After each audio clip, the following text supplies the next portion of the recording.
Well, welcome and good evening, everyone.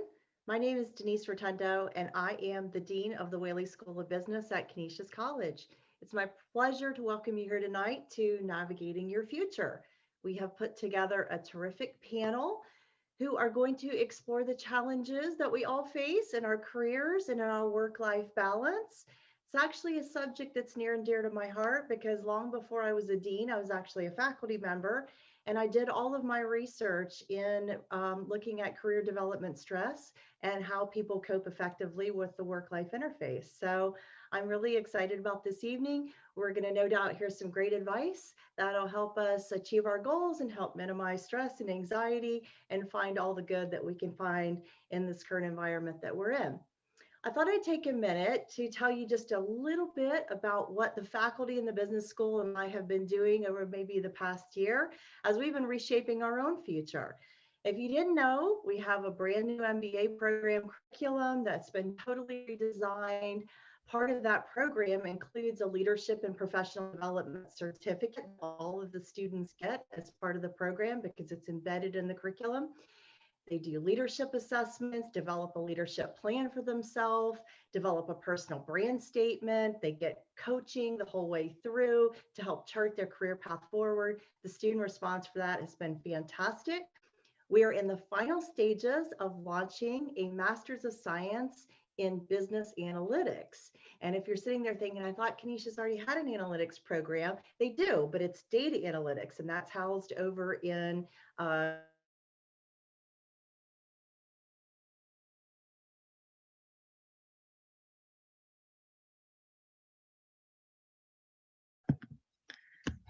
Dean, I think you may have froze.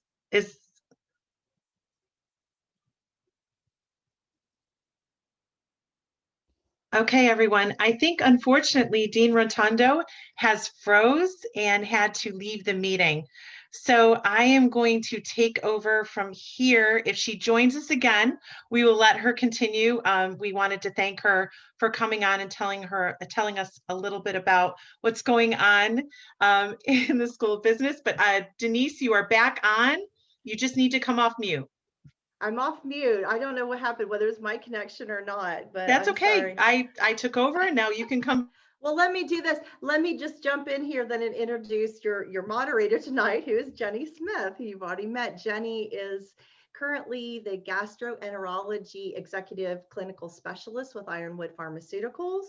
But next week, she's going to take on the role of regional sales manager for Bayer Pharmaceuticals. She's been in the pharmaceutical industry for over 20 years, holding various positions, focused heavily in the area of employee development, leadership development. So I'm sure she has wonderful things to offer tonight. She received her Bachelor's of Science and her MBA from Canisius College. She's a member of the Di Gamma Honor Society, is in the Canisius College Tennis Hall of Fame, which I think is really awesome, and an integral member of the Canisius Women's Leadership Council and a former member of the Alumni Board. So with that, I'm going to say, take it away, Jenny. Have a great evening. Thank you, Denise. And we appreciate you giving us a little bit of insight on what's going on with the business program at Canisius. We're all very proud alumni. That's why we're here tonight. And I want to welcome all of our attendees. And again, thank you, Dean Rotundo. I'm honored to moderate this session tonight. And this is being sponsored by the Women of Canisius Leadership Council and the Office of Alumni Engagement. As you saw from the title, it's navigating your future during uncertain times. And I think that's a very broad statement. We're going to go into some really exciting tidbits of success that our panelists have experienced in 2020 that are going to carry us forward in the future and really take some of those silver linings and carry them into our lives, but also into the success of our careers. We have 6 outstanding alumni who are panelists, and they are distinguished in each of their careers and industries. I hope you had the opportunity to read all of their bios. They're incredible, and I think we're honored to have them tonight. The first half of our agenda tonight, we're going to go over intros and specific discussions and tidbits that each of the panelists want to share. And then we're going to transition into a question and answer situation where we have directed questions that they're going to go over and share some of their insights from each of their industries and careers. Secondly, we are going to have an open question and answer session starting about 7 o'clock. But I think what's the most important thing is that this is going to spark insights and thoughts on how all of these panelists not only made it through 2020, but have thrived. And we're very proud to have all of them representing us tonight. And I am also proud to be an alumni, but also a part of the Women's Leadership Council. And I'm excited to see some of the discussion we're having tonight. What I want to tell you is once we get to the question and answer session, that will begin about 7 p.m., I will give you instructions on how to submit your question and answer in the question and answer function right at the bottom of the screen. If you hover over the bottom of the screen, you will see that. But I would ask you to hold off on the questions for now. We have a bunch of really interesting questions they're going to answer. And then if you have something that you need to bring up to our attention during the call, you can use the chat function and we'll take a look at that. But you'll be able to type your question and answers in around 7 p.m. So we're going to get started with each of these amazing panelists, and they're going to do some intros and provide one skill that they used in 2020. So we're going to get started with the amazing Rosanna Berardi, who is the owner of Berardi Immigration Law. And I have to put a little note here. Her father has joined us tonight. Tony, thank you and welcome. We have an amazing, thank you for your daughter representing Canisius tonight. So Rosanna, would you like to go ahead? And you're mute. Thank you for that kind introduction. I'm a proud alumni of Canisius College, class of 1994. I'm the managing partner and owner of Berardi Immigration Law. We're a business immigration law firm based in Buffalo, New York. And the skill that I really used in 2020 to up my game was really leveraging video, doing videos for my website, doing media, learning how to do lighting for videos. It's something that I really like to do, and it really made a difference with my practice. Fantastic, Rosanna. As you can see from all of the different shades of our screens, it's something that we would love to hear a little bit more about later, believe me. So next we're going to go to Bronwyn Buchanan, who is a K-5 math specialist at Tapestry Charter School. We're so happy to have you today, Bronwyn. If you'd like to come off mute and introduce yourself, that would be great. Hi, thank you. So I am an alumni of 2011 for my undergraduate and 2013 for my graduate degree, both at Canisius College in education. And I work at Tapestry Charter School, and I have since I graduated in 2011. And the one thing that I would say I leveraged during this year was technology, more broad than just video, but platforms in general that I could teach my teachers to then make sure that students were getting the education that they deserved and that they needed. So technology is something that I have never done in the past and now feel quite good and comfortable with it now that a year has passed. Yeah, I think it's amazing. I do think 2020 has put us all into another realm when it comes to the use of technology and cameras. So thank you for that, Bronwyn, and we're very pleased to have you here. The next introduction I have is to my wonderful friend, the Honorable Lenora Foote Beavers. We're extremely honored to have the judge from the City Court joining us today. Thanks so much, Jenny, for your kind introduction. I am a Buffalo City Court judge and a proud alum of Canisius College, 1992. Anyone out there for the class of 92, big shout out to you guys. And, you know, I think I cannot leave this program without saying, I don't think anyone ever thought that the court system would be completely virtual, and having your case handled virtually is now kind of going to be the new normal for a very long time. I think it's something that's going to continue forever. So handling my cases, I am assigned to the domestic violence part, has been really, really the biggest challenge that I've had in 2020, but one that I have really embraced because I realized that, you know, you can really accomplish a lot through video technology. And I'm really excited about what the court system has been able to accomplish, even though we're suffering through the pandemic. Thank you so much, Lenora. I agree. I think that in every case, all of us are amazed about what we've been able to accomplish in 2020. It wasn't just the dark year that everybody expected. I think it really turned out to be something that we brought a lot of skills forward.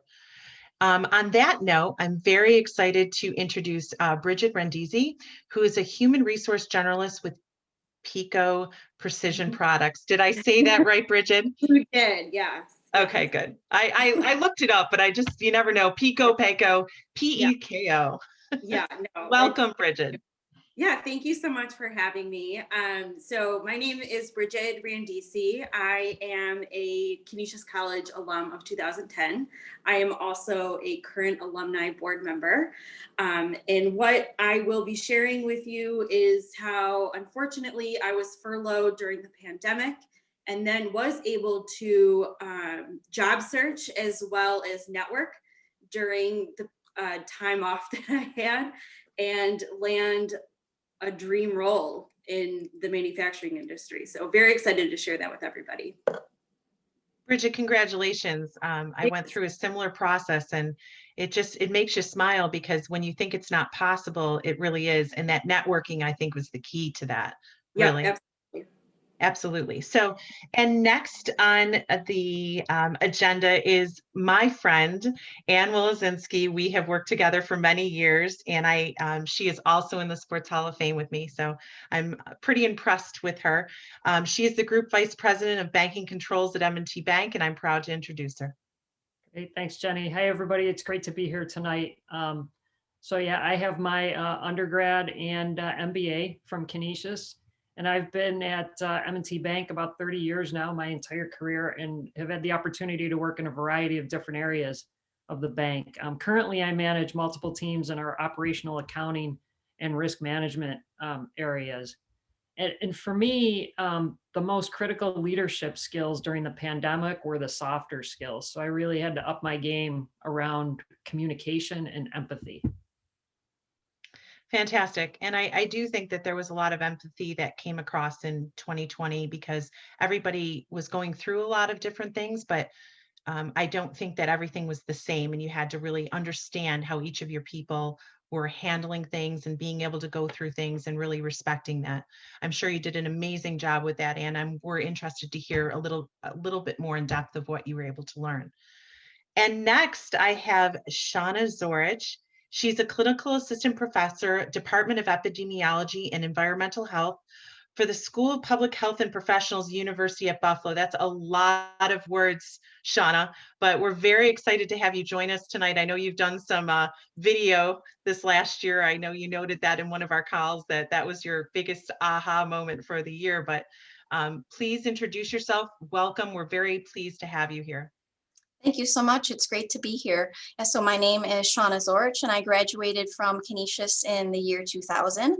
And I currently develop undergraduate and graduate level courses and teach them for the School of Public Health at UB. And then prior to my career in academia, I was an active duty Air Force officer. And one of the things that I'm going to be talking about is moving outside of your comfort zone during challenging times. And I'm really happy to be here. We're very happy to be here. And as you can see, everyone, we have some really outstanding panelists from a lot of different perspectives, and really going to share with us some of their insights. We're going to get started with just some questions that we developed that I think will really show some insights on what they have learned in 2020.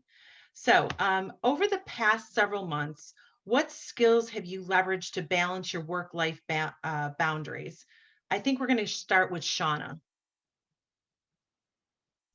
And I can repeat the question if you'd like.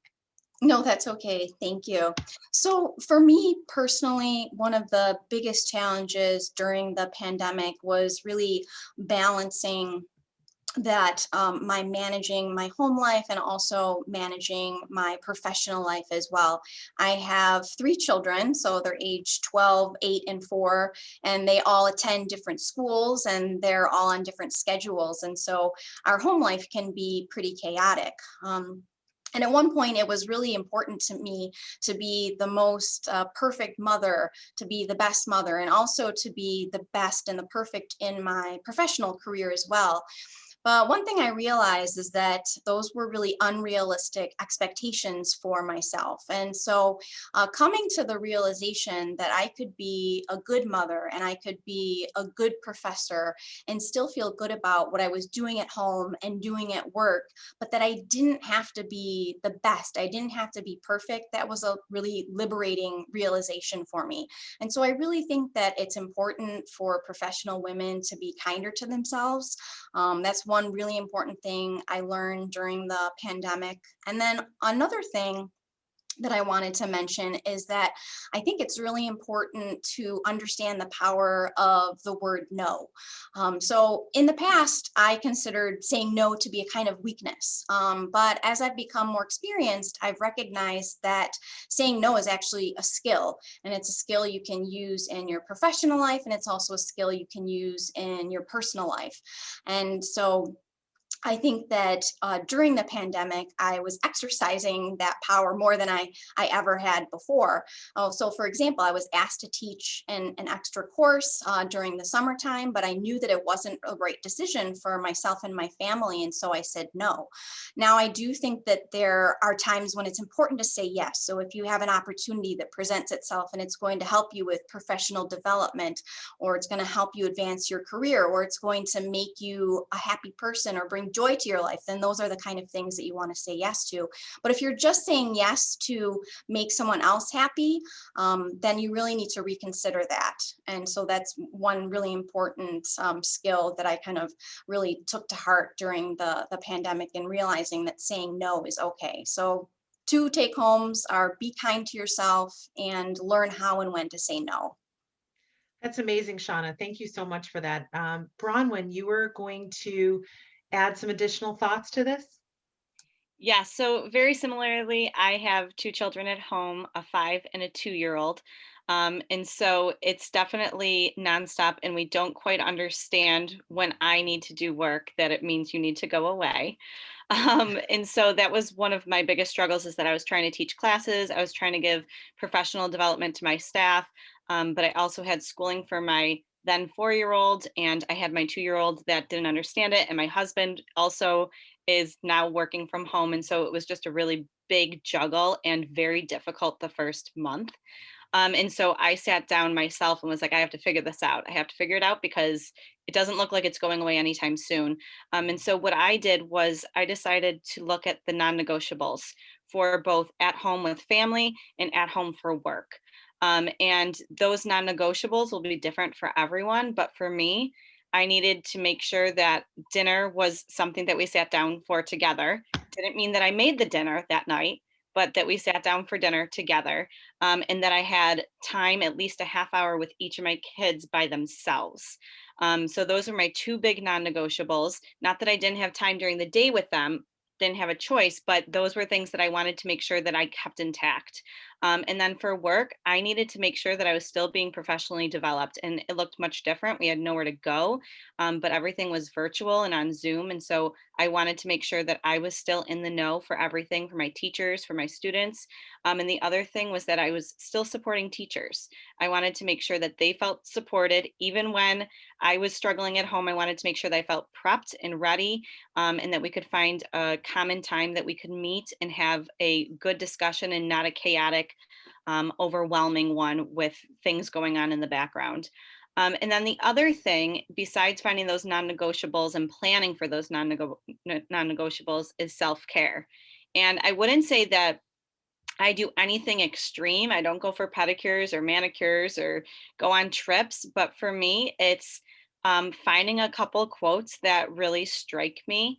And when I'm having a bad day, reading those to myself, and getting a coffee every day. Even if I was home, I would go and get my coffee, and it was Tim Hortons that's 1 minute away, but it was still that one thing that I looked forward to, and I felt like I was treating myself. So I think that everyone needs to do that for themselves, because otherwise you feel like you're losing it sometimes.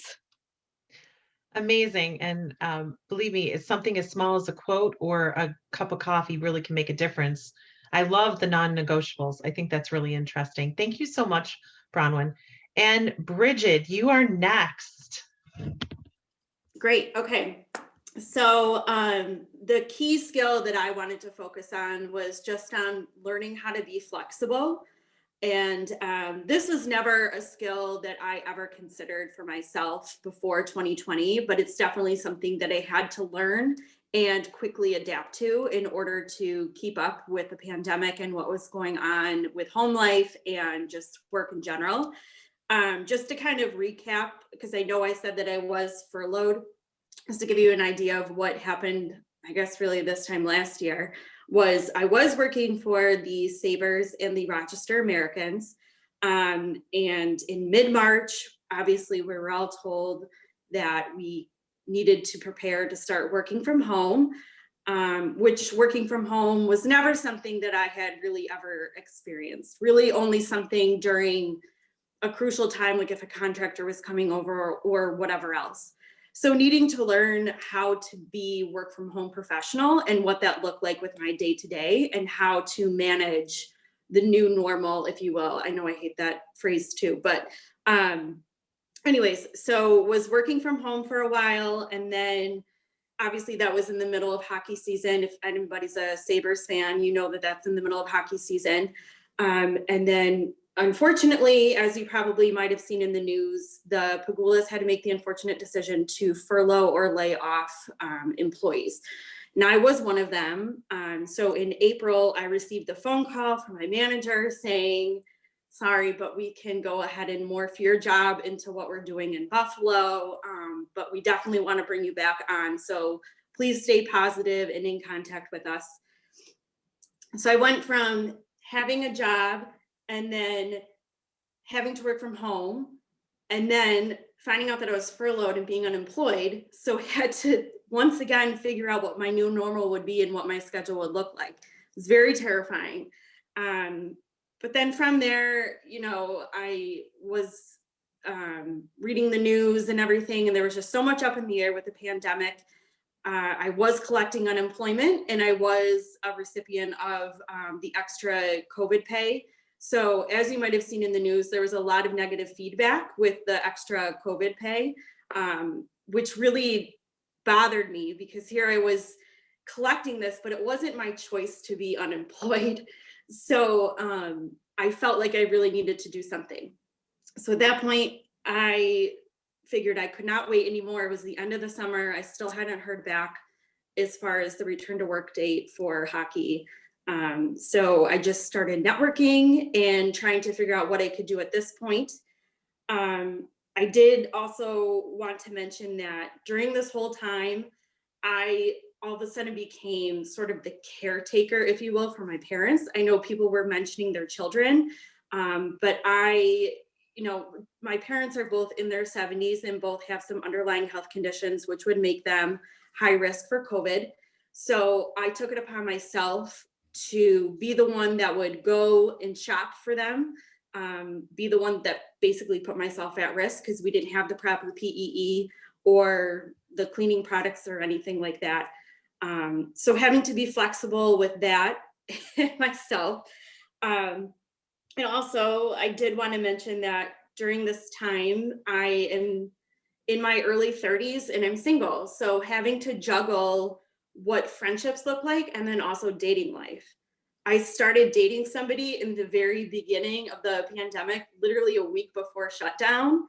And then we had to figure out, what does dating look like now? And I was the first of my friends to ever go on a Zoom date. I had no idea what the heck I was doing. It's so awkward. Now I think I'm a pro, but anyways, so, and then even just navigating with friends, Zoom happy hours, get-togethers through chat, whatever else. Yeah, so I guess just in the short span of a few months, I had to learn how to juggle just the new way of living. And as you know, we were kind of saying before, just I taught myself that it's okay to be selfish. So it was okay for me to take some time away during this difficult pandemic and realize that I needed me time, or it was okay for me to say no based on if I didn't feel safe or if I was nervous that I might get COVID and then give it to my parents or anything like that. But I definitely think that this pandemic taught me to be more understanding of my needs, and then just how to be flexible overall. Bridget, thank you so much. And I do think flexibility is the key. I think we all, nothing of 2020 was anything that anyone could have predicted or expected. And I think the more flexible you are and the more resilient you are and focused you are on really what your goals are, I think that it does turn out. And I'm so glad that you were good to yourself, because that's so important. Yes. Thank you. Now I'm very excited. Rosanna, would you like to share some of your insights? Sure. So the way that I balanced work and life, if that's even possible, is I became really adept at automating everything. So we live in a world of modern conveniences, and you really don't need to leave your house to do much anymore. So I automate everything. I mean, I have my PhD in Instacart shopping. I can't tell you the last time I've been into a grocery store. And I argue with friends all the time. They're like, oh, but I like to pick out my own tomatoes. I'm like, stop, that takes you forever. Like, just stop. For 2 hours that you're picking out your own tomatoes, you could be taking a nap or getting a pedicure. But anyway, so I automate absolutely everything: my dry cleaning, my groceries, my bill payment. And you'd be surprised cumulatively how that adds up. It really, truly adds up to several hours per week. And the way that I've figured out how to enjoy things that I like to do, like see my friends or get a massage or do nothing and relax, is to automate and delegate as many things as humanly possible. And that sounds almost ridiculous, but it's super easy to do in this day and age. And I think back to my mom, who passed away several years ago, but she would have loved the prepared food section at Wegmans. The big tubs of potato salad and the rotisserie chicken, right? I mean, I remember my mom standing there peeling potatoes, miserable. And I think, as someone alluded to on the panel, as Shauna said, like, we all think we have to be perfect. And our definition of perfection is we have to be this perfect mom who's making cookies and peeling potatoes and being engaging and having date night. We don't have to do all of that anymore.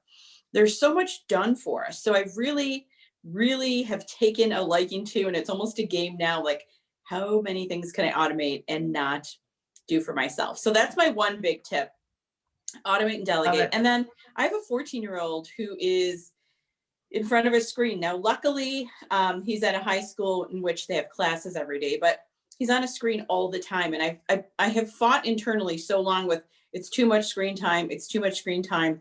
And during the pandemic, I've embraced that. It is how kids communicate. It's how they socialize. It is not what my generation did, and that's okay. I mean, obviously there has to be limits to screen time, and obviously it's not good to be on it 24 hours a day, but I think we're setting ourselves up for a lot of internal strife as well as external strife with our families if we're constantly monitoring. You've been on the screen too long. You've been doing this. You've been doing that. You have to embrace it to a degree. It's here to stay. And instead of kids coming over to play at our house, they play a video game online. And sometimes the kids that are here at our house will go home so they can play video games online together. It's just what kids do. And I've really tried to lean into that and accept it rather than fight it. And obviously, he knows he has no right to privacy with respect to screens and phones and all of that, but it is the way that kids communicate. So that's really made our relationship a lot better, because I was always like, oh my God, put your phone down, put your phone down. And at one point he said to me, well, what do you want me to do? Like all my friends are there. I'm like, that's a good question, actually. In the middle of winter in Buffalo, there's not a lot to do right now, right? So I leaned into that, and that has made things a lot better. Rosanna, thank you so much for sharing. And I think, redefining what it means to have interactions is something that seems consistent with everybody. Mm-hmm. There's not a definition of what it is to be a working mom or a caretaker for our parents or a single individual. There's no definitions that really carry over anymore. We've kind of redefined everything. And I really loved your ideas on automation. I can think of about 5 things I could do that would save me a ton of time just putting it online. Go for it. Thank you so much. And the word no, Sean, I keep going back to that. Thank you for starting with that. So the next question we have, and again, these insights are incredible. I think we could talk all day. What is the one skill that was critical for you during 2020? How did you have to adapt your leadership skills in 2020? And we're going to lead off with my friend, Anne. Great, thanks. I've been furiously taking notes, because just picking up tips from everybody else. Right? I've got to automate more. I've got to list my non-negotiables. I know I don't have to be perfect. It's all great stuff. It really is. Thank you, guys. Yeah, but for me, having a large number of people that were looking to me for leadership and being part of a large division. So at M&T, just to give you a sense of some scale, I've got about 125 or so team members on my team, but I work in a division that's got about 1,700 or so folks. So strong leadership was really essential during the pandemic, and to a large extent, I had to learn how to lead differently. With all the uncertainty, people were really anxious, and we felt it was important to project a sense of calm. Early on, M&T established a guiding principle that the health and safety of our colleagues would be our top priority. So that was our North Star. People needed flexibility in their days to handle, childcare issues, homeschooling, all kinds of things. And generally, we found that we were rewarded and reinforced for providing that to our teams. But that also required me to reprioritize our objectives and to really determine what was critical versus what could be deferred. So a lot, what Bronwyn said, what were our non-negotiables? Another thing was communication. Communication was and still is critical.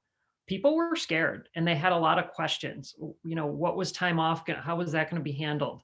What would our medical coverage look like for COVID?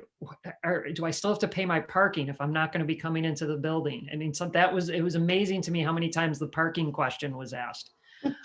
What did the on-site safety, how did that look for the people who had to come into the office?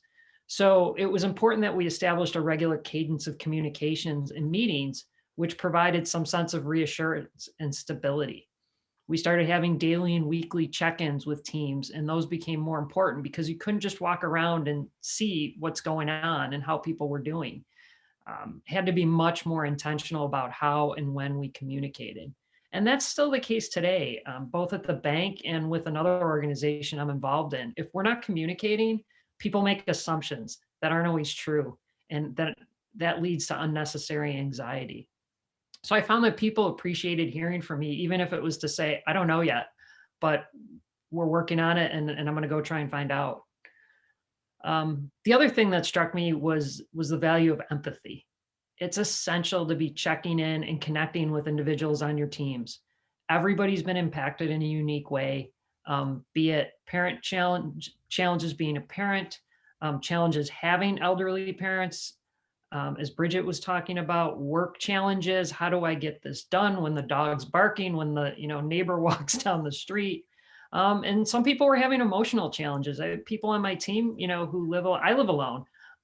If I didn't have my dog barking every once in a while, I'd probably go nuts. So you had to recognize that. And we found it really helps just to listen and for people to know you care, even if you can't fix the problem. And it's somehow reassuring to know that others have the same challenges you do. And that was a two-way street too. I needed that just as much as my teammates. And then if things weren't already difficult enough, the George Floyd murder happened. And I've been a member of M&T's Diversity and Inclusion Council for a number of years. And I've slowly evolved from being someone who was fairly oblivious on racial injustice to someone who's much more aware of the challenges my colleagues of color face on a daily basis. But what I didn't appreciate was the emotional toll that an event like that has on the team. So we started talking about it more at the bank. And as I've started to listen more to their experiences, I've personally realized I need to do a lot more to be an ally. And thank you so much for sharing that. I do think even in my business, you reiterated some of the things that I think that I loved from 2020, and that was the level of communication with my friends, my colleagues, and my leaders. I know that I trust them more because the level of communication, but also it's the understanding and empathy for everything that's going on in the world, not just COVID, but everything that went on with George Floyd, everything that's going on in politics. There's so much going on in the world that I do hope that something we've learned from 2020 is you have to talk about it. And you've got to reach out and you've got to try to understand the other person on the other side. So thank you so much, Anne. Empathy, communication, everything. It's really critical. And hopefully we've all learned a lot of skills to take forward. But Lenora, you are next. Some of All your right. thoughts. Thanks, Jenny. So I have served in a leadership role with the court system since 2006, but I began serving my term as Buffalo City Court Judge in January of 2020. So I trained for about 6 weeks or so, and my training was actually supposed to go on for, a good 6 months or so, but I was actually on my own in my courtroom handling cases, in mid-February, and then the pandemic hit. So it hit at a time where I was still learning my job, but I had to step up and lead my team in the midst of my own insecurities. So I quickly learned that most of my employees were feeling totally insecure. They were scared. They feared the unknown because the court system is such a very traditional system. So trying to do anything different, it really, particularly for employees who have been there for a while, it was really, really a challenging adjustment. So I had the benefit, though, of the courts being almost completely shut down for months. We weren't hearing cases at all. Pretty much only the very, very most, important cases that had to be heard. But I had to think about how to lead my team with confidence and fairness and respect. And it was, blatantly evident for me that the IT skills of everyone was going to be a challenge. That it didn't matter if the employee was a 30-year employee or someone who was newly hired, they all were struggling. And it kind of made me check my own biases because I always felt that, the people in their 20s and 30s will be able to catch on to things very quickly. And then, the rest of us in our 50s and up, we're kind of the ones that are slow. And it really didn't matter. It didn't matter at all. And so being flexible, as Anne has stated earlier, and others, was really the key to get things started. I also had to start thinking about diversity in different ways. Just as I talked about my bias with respect to age, the George Floyd incident and other incidents made me start thinking about how we deal with diversity as an issue in the court system post-COVID, because we had our trainings and our educational sessions and pre-COVID, but this was very different, particularly since we weren't getting together on a regular basis. So, we have to be careful in the court system to make sure that we're providing the very best service to the community. And so our employees are really impacted by the events of our country. And one of the articles that I'll mention, and people should really try to look that up when they get a free moment, is Boston College Center for Work and Family Carroll School of Management published a paper on how to be an inclusive leader through a crisis. And I found one of the most interesting issues discussed in that was that managers have to prioritize diversity now more than ever. And because input from diverse groups will enable leaders to maximize the options offered to resolve various problems, it really does make you the best leader that you can be. Research has shown that the pandemic has disproportionately impacted women and people of color. And supervisors must make an extra effort to gain various perspectives from these groups because they're going to feel less safe about sharing their experiences and their opinions. So I think managers and supervisors really have to make sure that they reach out, as Anne stated, to kind of connect with people, because this is a very scary time for some people. They're feeling very threatened and they don't know how to necessarily deal with that. It's important that leadership look at issues impacting employees outside of their own bubble and kind of understand how the pandemic is impacting people in many different ways. You know, I was talking to a friend I'm on a board with, and, you know, she lives in Clarence, and, you know, we both work for the court system, but it's like, we maybe didn't understand how everything was impacting people the same way because, you know, we all have a car. We all, my kids are 25 and 33. So I'm not really having the issues of having to balance everything at home. You know, people having reliable internet and being able to, you know, afford that. Some people, you know, don't even necessarily have internet. And I think many of us take a lot of these things for granted, but we really don't understand that people that we see every day, you know, coworkers, might be really struggling with finances and things. And so I think as a leader and a supervisor, it's important to just kind of step out of your bubble and start thinking about things in different ways. You know, I'm blessed to say I didn't miss a paycheck the entire pandemic, but everyone cannot necessarily say that. So just some helpful hints for leaders that is found in this Boston College paper. You know, just making everyone feel included in meetings, and, you know, minimizing the chance that men and some of the more assertive employees don't dominate the conversations and the sharing of ideas. I've found that happens quite a bit. And if the person leading does not make sure that that doesn't happen, people kind of can really slide into, you know, kind of off to the side, because virtually you kind of forget about people. Sometimes when you're in person, you see them and you recognize they're not speaking. You then, you know, say, oh, wait a minute, let's hear from so-and-so. But when you're in a virtual setting, sometimes you kind of forget about people. So it's really important that managers make everyone feel comfortable sharing ideas and balancing that, you know, input from different employees. There's 6 key traits that I want to just kind of point out that are identified in inclusive leaders. And it's commitment, courage, cognizance of bias, curiosity, cultural intelligence, and collaboration.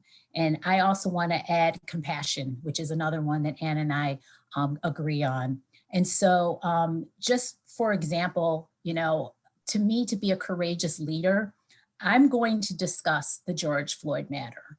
I'm going to discuss the social justice issues that are going on, because there has been an increase in discrimination and race and social justice issues. And quite frankly, there's a bit of fatigue and confusion on these issues. And people are like, my gosh, are we still talking about these things? And so I think it's really important to make sure that you discuss these things with your employees, and making everyone, and having the courage to do that, because it's not an easy thing to do, but it's something that helps keeps the team working together, and it helps us make the best decisions to produce the best product. And I'll just say finally that, you know, it was really very scary for me to deal with these domestic violence cases. I'm sure most of you heard about how the number of cases skyrocketed during the pandemic. And, you know, it's really stressful to be at home, and I couldn't do any cases at all. Many of my cases were not considered essential cases. And so I was so worried about people who are at home trapped with their abusers, children who weren't getting to school, because many times it's the professionals and the teachers that see them every day that can maybe see something that's going on with the child. So, you know, people who work in my courts understand that too. The clerks hear these cases every day. My secretary knows about these things, and they were all having those same thoughts and stressors. And so working through all of that and just talking about it is really, really important, and making sure that staff understands that you are there to talk about, you know, these issues, and being flexible, to me, is really one of the most important things I've done as a leader in 2020. Lenora, thank you so much for sharing that insight, because I was part of an equality, diversity, and inclusion team. And one of the things that I love that you said that I remember from our discussions is be bold and be brave and have those discussions because you may bring understanding and empathy for someone that you didn't before, and it'll bring you closer and have a closer understanding of really what's going on in their lives. So I love that. It ties into Anne's ideas on communication and empathy beautifully. So Rosanna, I believe that you were going to add some to this topic, if that would be possible. Yeah, Thank you, so Lenora. for me, leadership looked a little bit different in 2020. One of the core values at my law firm is to have fun and support our community. And usually the word lawyer and fun, those two words don't usually go together. But we try really hard to have fun. But how do you do that when the staff is remote and scattered all over the place? Before COVID, we did great fun things like, we did potlucks, we did field trips, we really had fun. So my leadership skills had to get creative and really think outside of the box of how to engage a team while we're all in different places and remote. And, it's easy to do. Like I said, I take advantage of every automation service out there. I sent my team members lunch via DoorDash, and we all ate together on Zoom and had a team lunch. We took advantage. Airbnb has an online experience division. We did a master coffee class together remotely. A gentleman who is amazing from Mexico taught us the science behind coffee. It was $11 a person. It was 1 hour. We did it during lunchtime. People loved it. It was so fun. It was something to talk about. We did it. We've had a squat challenge. How many squats can you do in a week? We've had a favorite song contest. Like, here are all the favorite songs of the team. Like, guess whose favorite song this is? And really, those little things, they don't cost a lot and they don't take a lot of time, but those little things keep people engaged. They keep employees engaged. They make it fun. We're all sick of sitting in front of the computer and just typing away. You feel like zombies after a while. But when you're doing something fun that day, it's something to look forward to and to talk about and collaborate. So there's lots of different ways, and I continue to always look for different things. I just found out the former chef to the royal family is now doing like Zoom afternoon teas where he'll tell you like all the secrets of cooking for the royal family. I mean, that one's pretty pricey. I probably won't do it. There's all kinds of people out there doing really incredible things that you can utilize with the team. And even if you do it for a half an hour, after work one day, I think it's really important to still remember to have fun. These are dark times. Many of us don't get out of our houses very often. We can't travel. It's the little things that really have made a difference in my office and for my team. Rosanna, I love that. Our teams have done some fun things too. We did the song thing. I loved it. We did a virtual wine tasting one weekend with our family. That was great. Anne's doing one soon. We're all going to join. But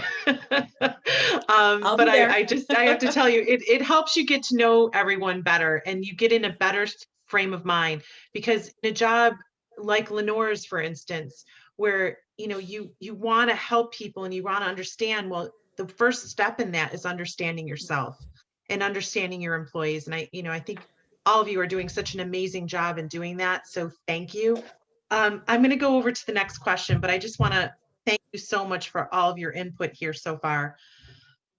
How should people think about their career development during a pandemic and working remotely?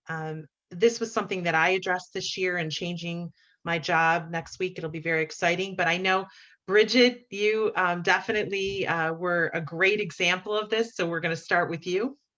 Yeah, so obviously, as I said before, I was furloughed. So I really did take the time to make sure that I'm networking at all times and staying on top of different changes within the HR world. Just in case there was the opportunity for an interview, I wanted to make sure that I knew what all the new policies and procedures that were happening, what workplaces would look like in the future when it comes to the pandemic and mask wearing and things like that. But I would just recommend, we're still in a great time if you are looking to build yourself with the skill sets that you were looking for, or if you did just unfortunately realize that maybe you are unhappy with your current career, this is a great time to go ahead and brush up on some of your soft skills.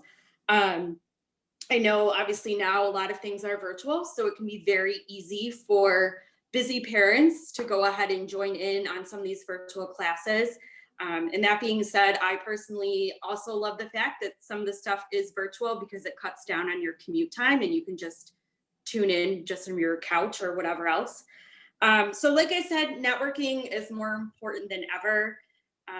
Companies always would rather do a safe hire, if you will, or somebody that has a connection to a current employee. So I would encourage you, if you know of somebody that you went to school with a couple of years ago, and they're currently working at a place that you know has a job opening you're interested in, reach out and just let them know that you are looking at XYZ job, wanted to know just some information about company culture, things like that. It can only help you really in the long run. So also, just as somebody that does do recruiting for my current job, I would definitely recommend that you stay up to date with your LinkedIn account, as well as Indeed if you are on Indeed. I can't tell you, unfortunately, how many times I've reached out to a candidate that we were interested in, and they unfortunately saw my message too late. So just be sure that your contact information is correct on both those sites, and that if you did sign up to say that you were interested in jobs, that you regularly check your messages. Yet again, to go back to networking, that's a great opportunity to network with recruiters. So if the job isn't a good fit for you right then and there, it could be in the future.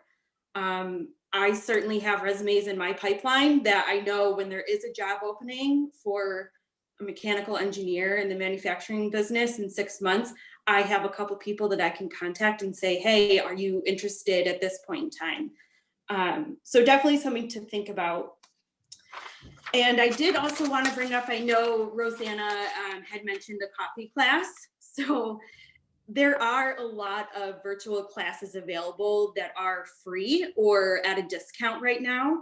I know that there's a couple companies. One is Udemy, edX, and Coursera, and those are great resources to look at.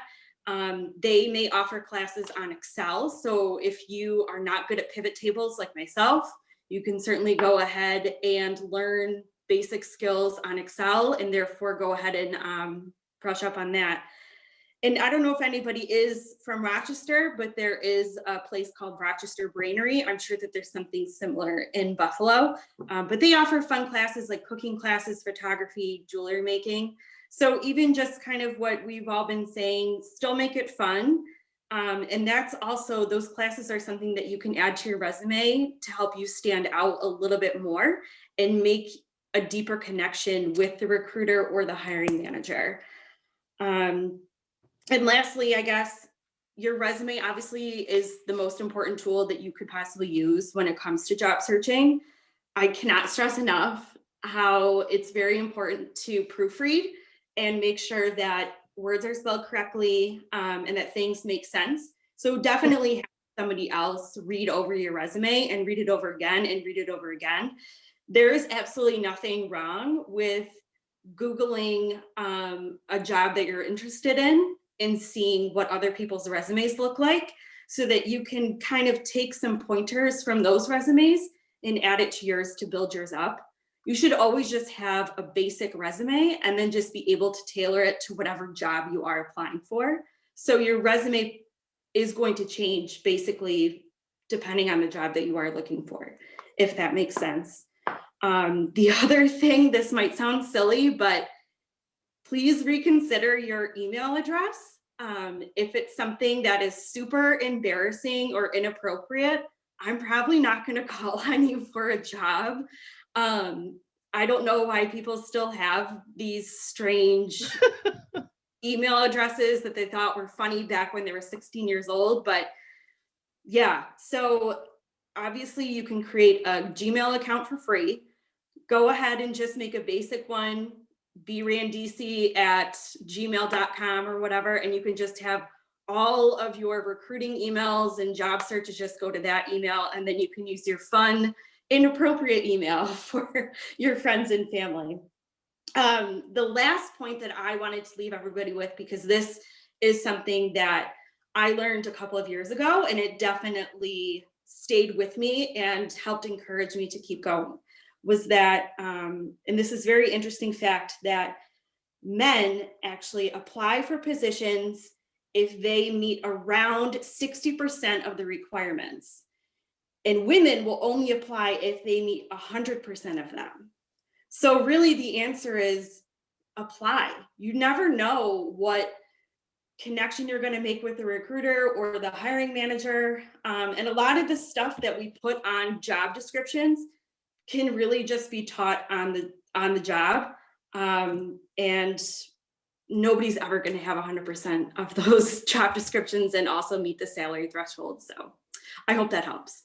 Bridget, I think that was very insightful. I think obviously updating LinkedIn, taking the courses. I did an advanced medical representative course when I was off, and it was so great. I think that it helped with my current job. So, but thank you for all of those insights. Shauna, you are next. Do you have some insights about career development? Yeah, so I thought about things that I have done during this challenging time that have helped me in developing my career.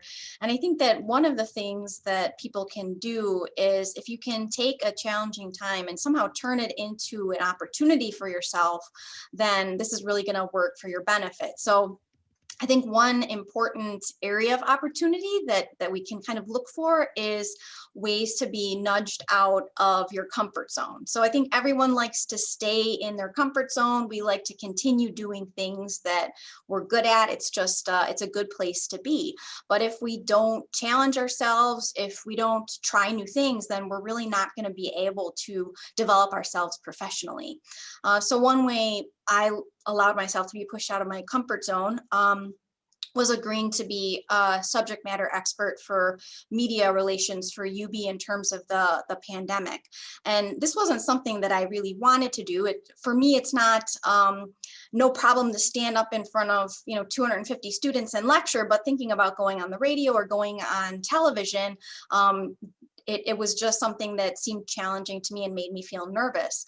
So I really wanted to say no, but at the same time I was thinking, well, this is an opportunity that I really need to seize, because this is something that likely is not going to come up again in the future.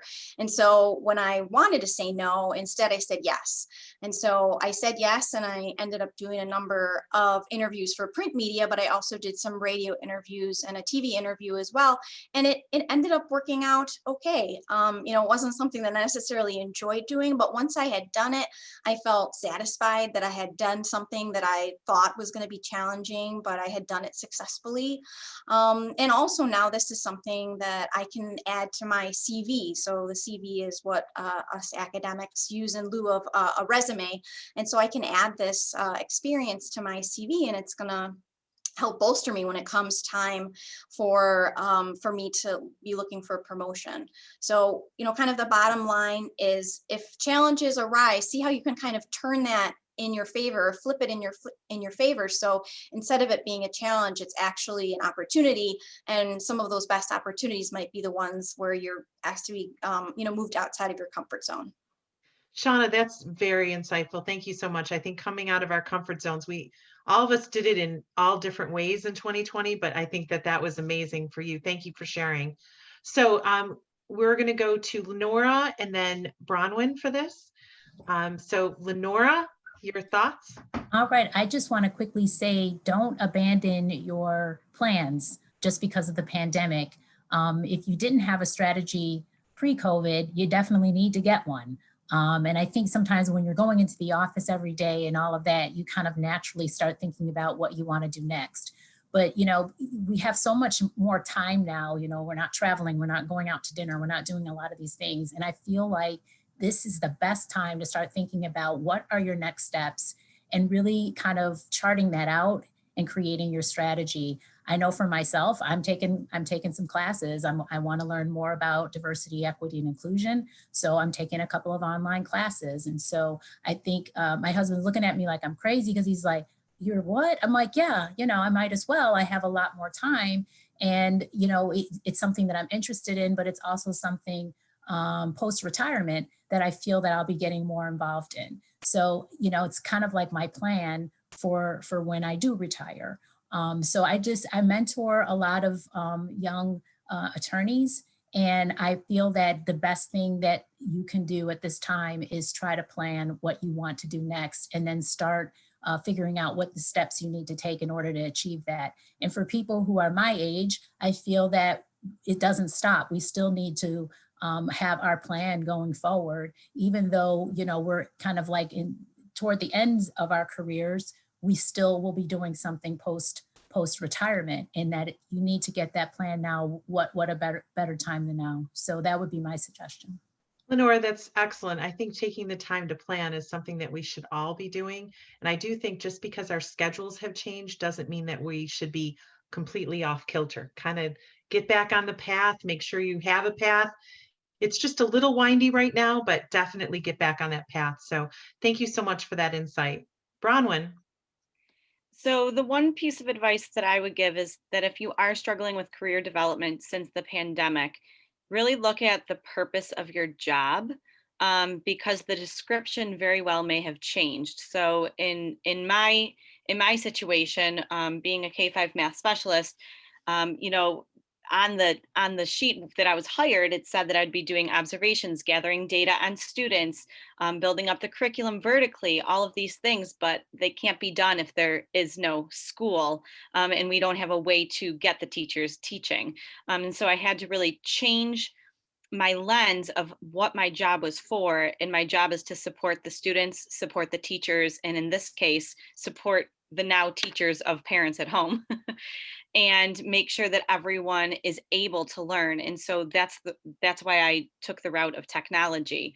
But I really think it's important to really get back to the roots of what is your job. And it may have changed. The whole purpose of it stays the same, but how you're going to get across to the people is going to be different. And so think about that, and maybe that'll kickstart some ideas on career development. Those are amazing insights too, Bronwyn. And I agree with you. I think all of our job descriptions have probably changed.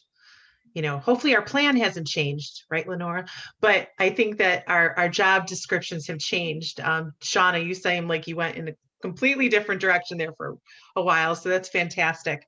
So on that note, I would love for you guys to each share what was your positive silver lining that you personally experienced through the pandemic. And I'm going to start with mine, and that is very simple. It was more time with my family. It's time I'll never get with my 19 and 20-year-old again, and I'm so grateful for that. But if we want to start with Shauna, what was your silver lining for 2020?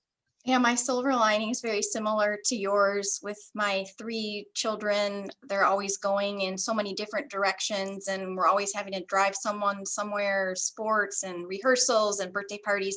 And it was nice, especially during the spring and summer, to have those commitments not exist anymore. And so we were actually sitting down and having dinner together, way much more than we ever had before. You know, we could have a lazy pool day and not have to jump out of the pool to run to a rehearsal. And so I really just enjoyed that time. I liked not having all those extra commitments.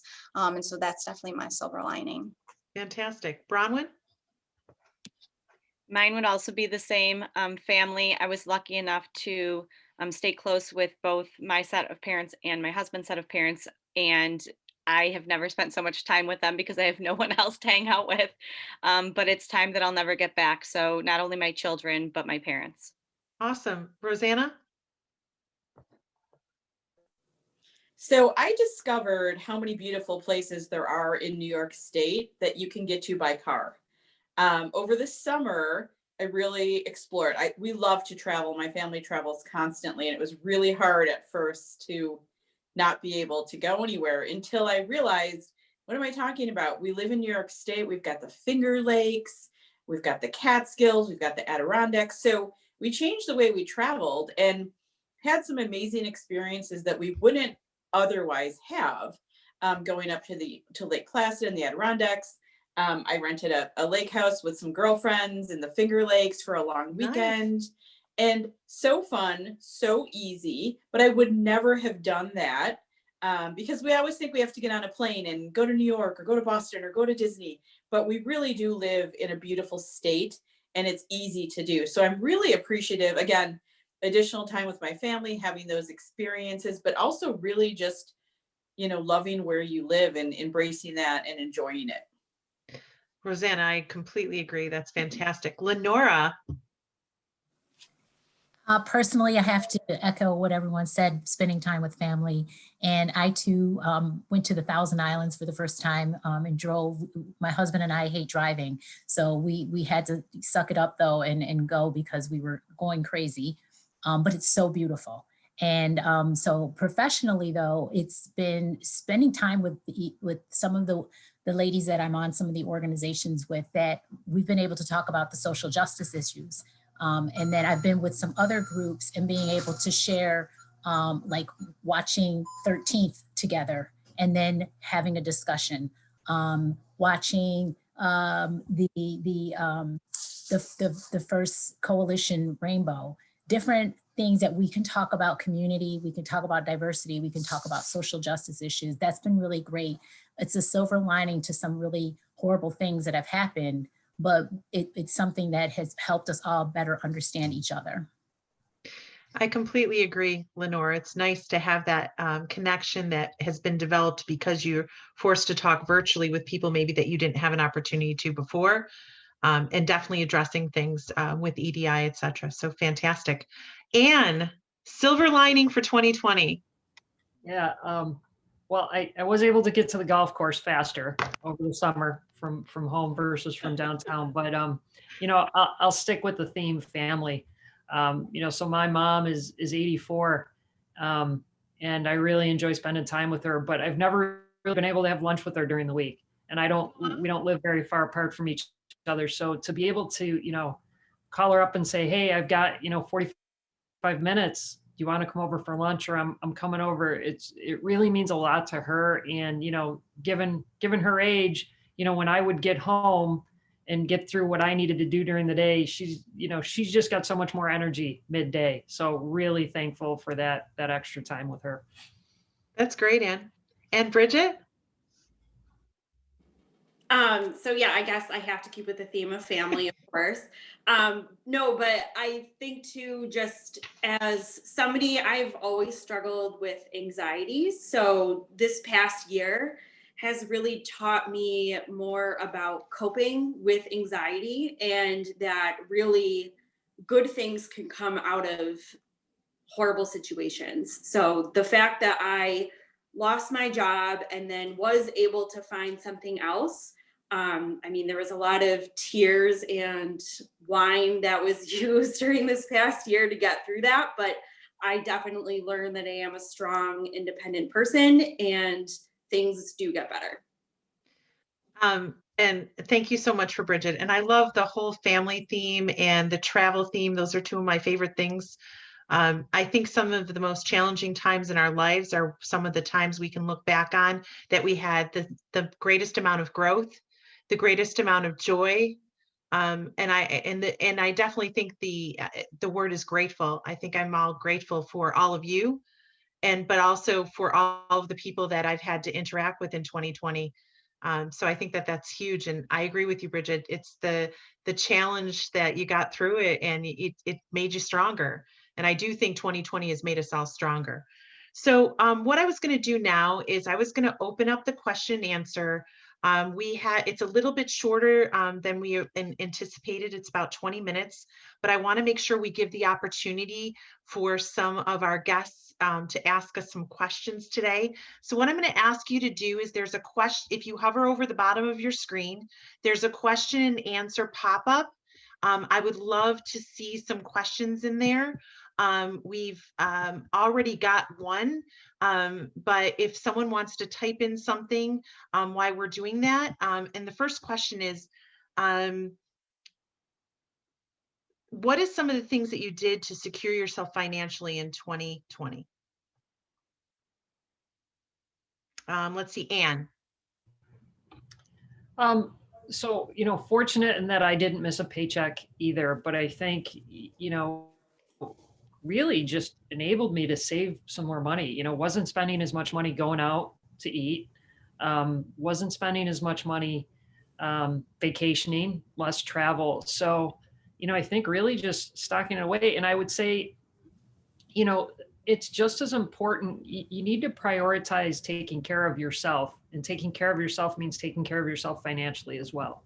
So stay on top of it. Stay, you know, looking at your budgets, making sure you're still getting money into your 401k if you can, and, you know, really just paying close attention to it. I don't know that I have anything super revolutionary there, but just making sure it's a priority, and you stay on top of it.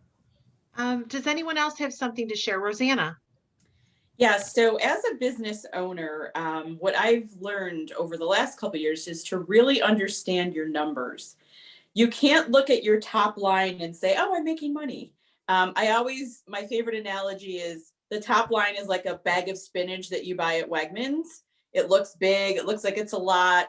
Well, your net income, or what you have after your expenses, is the spinach after you cook it, right? It's tiny, it's little. So it's really important to know your numbers. And as lawyers, like, I went to law school because I can't do numbers and I wasn't good at math. But knowing those numbers of what we need to make payroll, where we could cut expenses. We called FedEx and said we're paying way too much in FedEx, and they lowered our rate by 50%. 50%. Awesome. Huge savings. But the numbers can become your compass, and they take the emotion away from a lot of decisions. Initially, when this all happened in March, I had to lay off 6 of my employees, and it was terrible and gut-wrenching, but I looked at the numbers, and the numbers made the decision for me. Now, thankfully, I've hired them all back. But as a business owner, or even navigating your own finances, you've got to know your numbers. You can't afford to be head in the sand, like, oh, I'm making money, it's fine. No, you've got to look at, what do I need for retirement? And like Anne said, this is a great time. Like, I'm not shopping as much. I don't go anywhere. I don't have anything to buy. Sock that away into your 401k, and you could retire on an island a lot quicker. Rosanna, thank you so much. I do think that there's a lot of things that we could do. I think being aware of the numbers is a huge thing. I think one of the other things that someone shared in our background discussion was making sure you have a backup plan. Lenora, I love the plan, but having a backup plan, because you don't know what your job is going to look like next year. So kind of think about some of the things that you guys could do if your job doesn't go exactly as planned over the next year.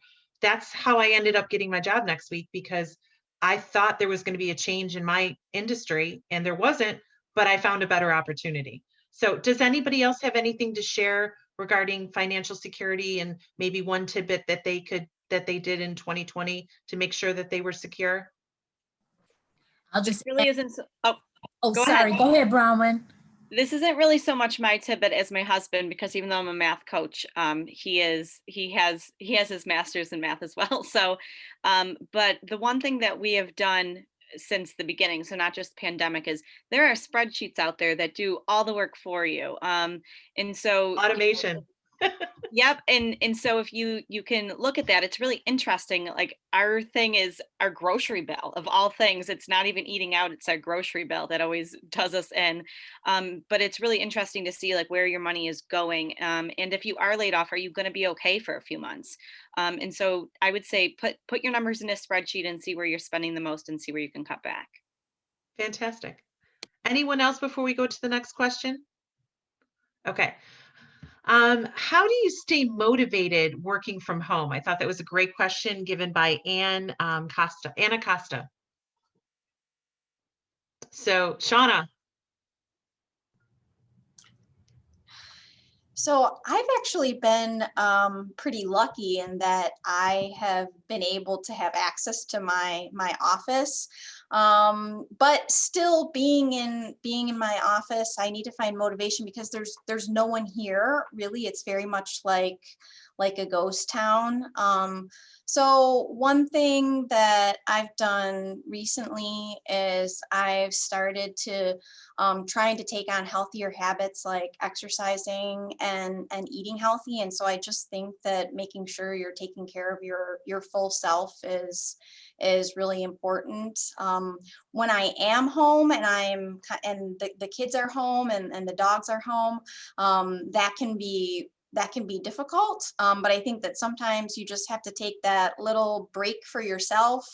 It's nice at home because you can go make yourself a cup of coffee, and that's just a few steps away, and then, kind of get right back at it. Anyone else, Lenora or Rosanna, working from home, motivation? I'll jump in just a little bit here. And I think it goes back to, I think Shauna may have said it earlier, you don't have to be perfect. I realize that it's okay to get up from my chair and, go do something I was for gonna say 30 the seconds. chair. Right? Sometimes I found at the beginning of the pandemic, I was like, at my desk at home, and I just wasn't leaving. Like, it was a big thing to like, oh, okay, I'm gonna go use the restroom. But it's okay to get up and, walk into the kitchen and wash a couple of dishes just to get, a little bit of a mental break. And the other thing, so I don't have to battle with anyone else in the house for, privacy and so forth. So, I've got my office, and this is my living room conference room. So sometimes I just need to change the scenery, right? And I'll go work in a different spot. Over the summer, I'd go sit outside and work. I invested in a Wi-Fi extender so I could be able to work on my back porch. That's great. Rosanna, you're anxious. Tell us. So it's hard to stay motivated all day. I like to time block, and I like to give myself, it's almost like a competition. Like, okay, I don't want to answer emails all day. I'm going to do it for 25 minutes. There's a theory, it's called the Pomodoro method, that your brain can only handle like intense work for 25 minutes. So I'll literally set the timer, and I'll, frantically do all my emails. And then the concept is then you take a break for 5 minutes, you take a walk, you go outside, you get a cup of coffee, and you come back. And it's super powerful because it gives me a beginning and an end to something I don't want to do. So I'm like, okay, I'm just going to do this for 25 minutes. It also keeps me in check for not spending 2 hours answering emails. And those blocks of time are super critical. If I have to write something or I have to prepare, a presentation, if I time block it, I just get it done. Even silly things like cleaning out my pantry. Who wants to do that? Nobody. But I put in an audiobook. I set my timer. I'm like, okay, 25 minutes, and then I'm done. And that's fantastic. It's just a little like mind game, which seems really silly. And when I first read about it, I'm like, this is not going to work. It totally works. And if it changes my mindset when I don't want to do something, I'm like, it's only 25 minutes. It's only 25 minutes. And it's super effective. So I encourage all of you, try it. If it's something, personal, professional, definitely works. Thank you so much. I'm definitely trying that one. Lenora, do you have anything you'd like to add about motivation for working at home? Only thing I just agree with Shauna. I get up and I work out just about every weekday. Good for you. Because it keeps me motivated. It also makes me more focused about what I eat. And I think when you eat better and you feel good about yourself and you exercise, it doesn't bother you as much to kind of like be in the chair. Because I don't have a choice. I have to do the email for an extended period of time because that's the way this is set up. So I am in the chair for a very long time throughout the day. So I have to get the exercise in and eat right in order to help keep myself motivated. Do you find it difficult to stay on that schedule from home versus when you were at the office or at the court? It's just different. It's not easier or harder. It's just very different. And I think that, virtually appearing for people, the problem is that a lot of defendants and some lawyers are not necessarily, kind of working their way through this very easily. So sometimes it's just a little bit longer. Whereas if I were in court, I could zip through 30 or 40 cases much quicker. And now virtually, I kind of have to be more patient, flexible, the things we talked about, in order to make things happen. So it's just a different kind of scenario. But I feel like if I'm physically kind of prepared and take care of myself, it makes it easier for me to deal with that. Thank you so much, Laura. Bridget, any motivation tips? No, I mean, just I have a dog. I know Ann and I were kind of talking about that, but just allowing yourself to go out and get fresh air. And it's been nice to walk her during the day. And yeah, just stretch your legs and get out of the chair, I guess, because that was really hard in the beginning. So. Yeah, one of the people that I work with recommended, and it was on Amazon, it wasn't expensive, it's a bike that actually has a desk on it. And I'd show you, it's kind of over there. It's not very inexpensive, but I can actually go through my emails or listen to a training as I'm sitting on the bike, because it sits right on, there's like a desk right on it. So highly recommended, although I don't use it enough. That's the only thing I can say. So all right, so one more question we have. Do you have any tidbits in how you keep your children, dogs, and other family members engaged when you're working from home? So it's kind of like how do you do everybody else in the room kind of thing? Thoughts? Shauna? One thing that I've done is I have taken advantage of virtual classes. So for example, my my eldest daughter and my middle son, they both do gymnastics, but their gymnastics classes were canceled, but the gymnastics facility was offering online classes. So, you know, and they were actually doing it 3 times a week. So they went down to the basement and they did their gymnastics, and so they got their exercise, and kind of someone else was doing that. Currently my daughter's doing her acting classes virtually. So just to kind of, if those opportunities come up, especially if it's something you're already doing, but then they can offer it virtually, and you know, you can just kind of, you know, send your kid up to their room or down to the basement if they're old enough, of course. That's something that I've done. Anybody else? Bronwyn, how about your little ones? How are you entertaining them during work? Well, I have to give myself a little grace with the screen time. Like Rosanna said, it's definitely something that I'm not for. And so I'm struggling with a 2-year-old being on technology. But when I have a meeting, I put them on technology. So then when I'm not in a meeting and I'm doing my own thing, I'm working, I'm doing prepping for professional development, whatever that is, they are not to be on technology. So during that time, we have many dance parties to Harry Styles. So they do that. And my daughter, I mean, if you guys could only see the videos, but yeah, so dance parties are a real thing. Going to the playground in the freezing cold is a real thing. But getting the kids out of the house, no matter what, every day is what I do. And I do have the flexibility because I'm a coach and I'm not teaching classes daily. I have the flexibility to do some of my work when I want. And so in the middle of the day, if I'm home, I'm taking them out and they're playing. That's fantastic. I think definitely doing that. I know for my dogs, I tried to schedule some time where I took my dogs out and we had that play time, and it got me outside, but I really had time for them and they weren't as hyper when I was on my calls. So anybody else? Lenora, Bridget, Rosanna, thoughts?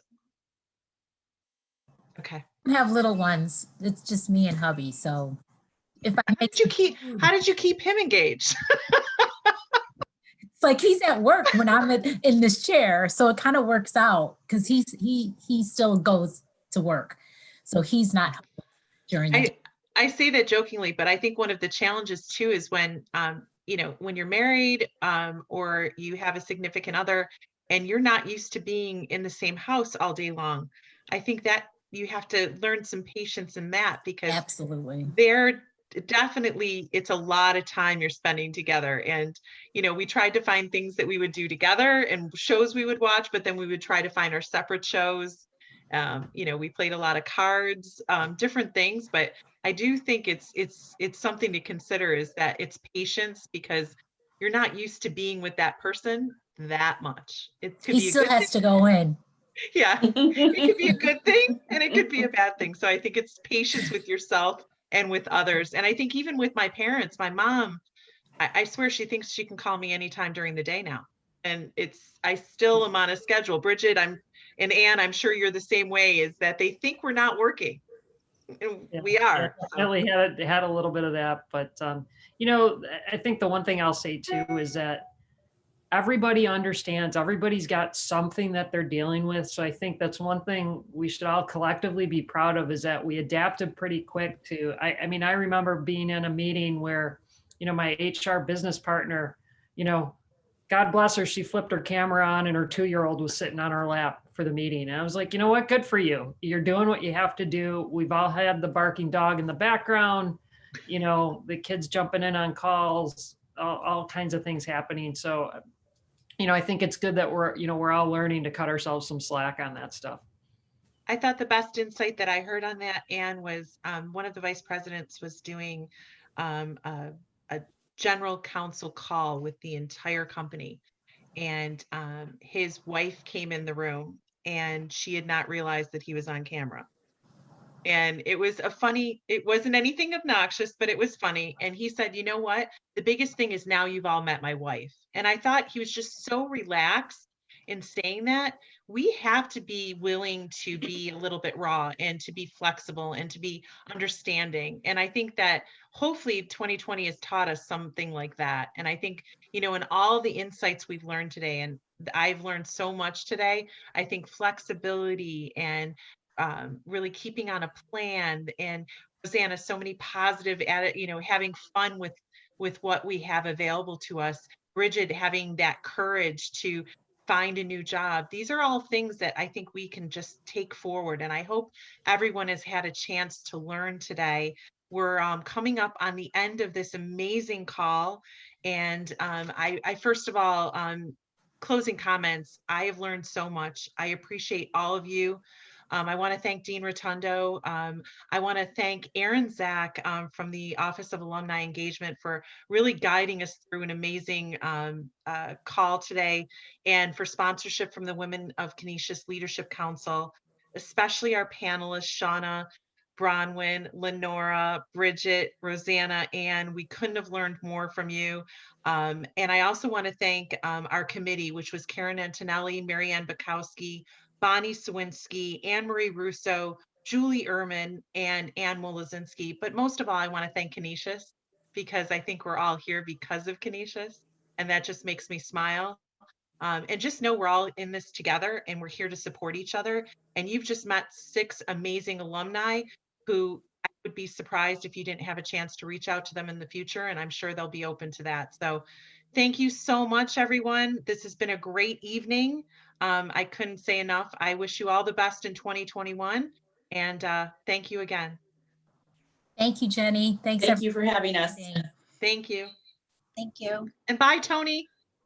Bye, Dad.